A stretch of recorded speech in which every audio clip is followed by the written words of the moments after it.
Halo kawan-kawan, baik hari ini kita mau belajar tentang subject verb agreement, strategi ke-6, subject verb agreement.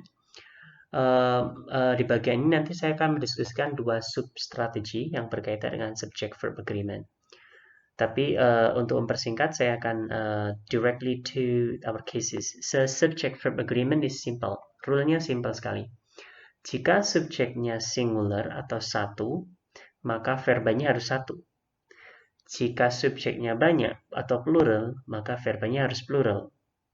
Nah, kita melihatnya penandanya biasanya kalau untuk kalimat yang biasa itu dengan adanya s. Jadi contohnya seperti ini. Singular itu kan biasanya tunggal. Jika kata bendanya tunggal, if the noun is singular, then you add an s in the verb. Kalian tambahkan s di verbanya. Sebaliknya, if the noun is plural, misalkan nounnya, kata bendanya sudah ada s-nya, then the verb has no s at the end. Bagian verbanya tidak usah dikasih s. Jadi semacam itu. Anda tinggal melihat salah satu yang muncul di situ, apakah misalkan subjeknya atau verbanya yang sudah ada s-nya atau tidak ada s-nya, Anda tinggal mengikuti salah satunya. Jadi ini juga berlaku untuk berbagai hal yang lainnya. Contohnya, misalkan saya ambil the girl jumps rope at races. Nah, di bagian ini the girl itu singular, maka Anda tambahkan s di bagian verbanya. Sebaliknya yang kedua, the girls jump rope at races. Nah, girls karena ada s, maka bagian verbanya tidak usah s. Jadi simple. Jika subjeknya ada s, verbanya tidak ada s. Jika subjeknya tidak ada s, verbanya ada s. Ini juga bisa berlaku dengan helping verb semacam has atau have. Pada single helping verb, misalkan Anda tulis the girl has talked to me, the girl itu tanpa ada s, maka kita pakai has yang dengan s untuk verbanya. Has talked to me, talk-nya pakai verb 3. Tetapi sebaliknya, kalau the girls itu sudah ada s-nya, maka di bagian verbanya have talked itu kita tidak pakai s, plural tanpa s. Hal ini juga sama kalau misalkan tensesnya yang lebih kompleks dari itu, misalkan present perfect continuous, the girl has been talking to me. The girl singular tanpa s, maka untuk verbanya kita kasih s. Dan sebaliknya kalau the girl dalam bentuk plural, kata bendanya dalam bentuk plural, maka verbanya kita kasih s. Yang terpenting juga adalah bahwasanya subject verb agreement itu kaitannya agreement itu maksudnya apa? Harus ada kecocokan. Kecocokannya dalam bentuk apa? Bahwasanya mereka harus cocok dalam bentuk jumlahnya. Jika subjeknya singular, tunggal, maka verbanya juga tunggal. Jika subjeknya plural, maka verbanya plural. Cuman dibalik saja. Kalau yang depan sudah ada subjeknya sudah ada s, verbanya tanpa s. Kalau subjeknya tidak ada s, verbanya dengan s. Saya akan kasih contoh dari contoh yang ada disertakan di TOEFL. The boy walks to school. Anda bisa melihat bahwasanya subjeknya the boy itu ada satu garis bawah, itu bagian subjek. Kalau double garis itu menunjukkan verba. The boy tidak ada s-nya, maka di verbanya harus ada s-nya. Sebaliknya, the boys kalau jamak ada s-nya, yang walk untuk verbanya tidak usah s. Nah, namun demikian, ada beberapa situasi di mana kita harus berhati-hati terkait subject verb agreement. Yang dua bagian akan kita jelaskan di bawah ini. Yang pertama adalah make verbs agree after prepositional phrase. Sebelumnya kita sudah mendiskusikan di strategi kelima bahwasanya ada object of preposition yang itu merupakan prepositional phrase. Jadi saya beri contoh langsung dari buku TOEFL teman-teman. The key to the doors are in the drawer. To the doors, to merupakan preposition. The doors ini object of prepositions. Digabung keduanya, to the doors merupakan prepositional phrase, frasa preposisi. Frasa preposisi ini terletak sebelum kata kerja are. So the key to the doors are in the drawer. Kalau misalnya kita kurang hati-hati, kita akan mengasumsikan bahwasanya doors yang ada s-nya ini merupakan subjek. Kita akan mengira demikian.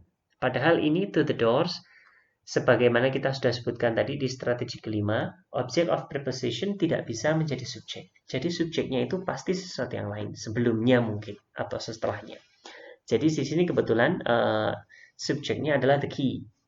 Jadi the key to the doors are in the drawer. R-nya kita dikasih asterisk untuk menunjukkan bahwasanya itu errors. Karena bagian the key itu singular, maka bagian belakang juga harusnya singular. Bentuk singular to be yang singular adalah is. Contoh yang kedua di bawahnya, the keys to the door is in the drawer. Itu juga salah. Alasannya karena keys-nya ada s-nya, berarti subjeknya plural. Maka untuk verbanya kita harus menggunakan plural verb. Harusnya yang benar adalah the keys to the door are in the drawer. Untuk gambaran umumnya, jadi subject or verb agreement with the prepositional phrase. Kadang-kadang prepositional phrase itu sebagai keterangan pentambahan itu bisa disisipkan di antara subjek dengan verb. Jika disisipkan di antara subjek dan verb, maka teman-teman harus hati-hati bahwasanya you need to find the real subject. Kalian harus menemukan subjek yang asli. Bisa jadi prepositional phrase itu bisa jadi adanya prepositional phrase di situ membuat kita kesulitan untuk menentukan mana bagian subjeknya. Tapi if you pay attention clearly to the structure, you might find that the subject you will find that the subject is not in the prepositional phrase. I want you to pay attention to the second structure, make inverted verbs agree. Di halaman kelima. Di buku bahasa Inggris dan beberapa buku grammar lainnya, Anda akan melihat bahwasanya kadang-kadang subjek itu bisa diletakkan setelahnya verba. Ada beberapa tempat yang kita bisa meletakkan subjek di belakangnya verba, di antaranya setelah kata tanya, terus after place expression, negative expressions, after omitted conditionals, dan after some comparisons. Anda bisa membacanya di bukunya Longman, Deborah Phillips Longman, tapi untuk for short, saya akan mendiskusikan sedikit saja yang kira-kira paling umum, dan saya akan berikan contoh tambahan nanti dari question words sama negative expressions. Jadi contohnya seperti ini. Behind the house was the bicycles I wanted. Kalau kita kurang hati-hati, maka kita akan mengasumsikan bahwasannya subjeknya itu behind the house, karena itu bagian yang terletak sebelum was. Tetapi, sebagaimana kita ingat, ada beberapa situasi dalam bahasa Inggris di mana subjek itu bisa diletakkan setelahnya verba. In this case, behind the house is the prepositional phrase. Behind itu preposition, the house merupakan object of prepositions. Kombinasi keduanya menjadikan prepositional phrase, kata keterangan. Jadi subjeknya itu ada di bagian belakang. Behind the house, di belakang rumah, adalah sepeda which I wanted, yang saya inginkan. Nah, di situ ada tanda bintang asterisk karena subjeknya yaitu bicycles itu berbeda dengan verbanya dalam hal jumlahnya. Verbanya menggunakan verba was which is singular, tetapi bicycles sebagai subjeknya itu plural. Nah, subjek sama verbanya harus ada kesesuaian dalam hal jumlah. Kalau yang depan atau yang kalau subjeknya singular, maka verbanya singular juga, dan sebaliknya. Kalau plural subjeknya, maka verbanya juga plural. Demikian juga yang bagian bawahnya, behind the house were the bicycle I wanted. The bicycle-nya salah karena the bicycle salah karena numbers atau jumlah keduanya itu berbeda. Nah, ada 5 tempat di situ subject verb agreement yang dimana kita bisa meletakkan subjek setelahnya verba, di antaranya question, negative, place, conditions, no, if, atau comparisons. Saya akan menunjukkan 2 contoh terkait dengan inverted verb pada questions sama negatives. Pada question contohnya, in many questions the subject and verb are in fact inverted. Sacramento is the capital of California. Contoh ya, Sacramento is the capital of California. Verbanya merupakan is. Tetapi ketika kita balik, is Sacramento the capital of California, kita melihat bahwasanya susunannya adalah verba dulu, is-nya di sini. Is Sacramento the capital of California? Apakah Sacramento merupakan ibu kota California? Nah, demikian. Atau setelah kata tanya, misalkan, why is Sacramento the capital of California? Sama, Sacramento sebagai subjek diletakkan setelahnya verba. Contoh lainnya, the students all passed the test. Nah, the students all passed the test. Subjeknya merupakan students, pass the test, passed merupakan verbanya. Kalau misalnya kita buat dalam bentuk questions, maka kita invert, kita balik, subjeknya ada mengikuti verbanya. So it will be, did the students all pass the test? And the second one example is, when did the students pass the test? Inverted subject and verb juga bisa kita temui pada kalimat-kalimat negatif.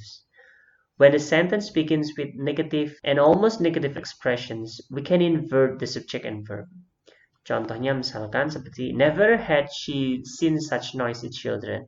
Subjeknya di sini bukan never, tetapi subjeknya itu sesuatu yang dibalik setelahnya mengikuti verba, yaitu she di situ.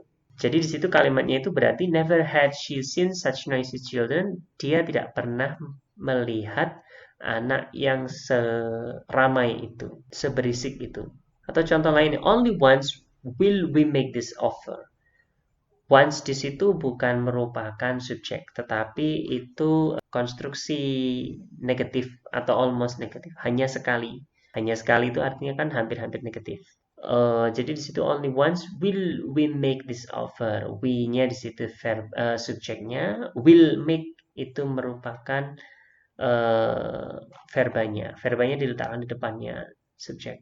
Seldom was he as happy as that moment. Subjeknya di sini adalah merupakan he, subjeknya. Was-nya menjadi verbanya. When these words come later in the sentence, we use normal word order. Jika kita balik, maka kita menggunakan normal order-nya. Itu saja. Setelah ini Anda bisa melihat exercise yang saya kirimkan menjadi satu di Google Form-nya. Terima kasih dan selamat belajar.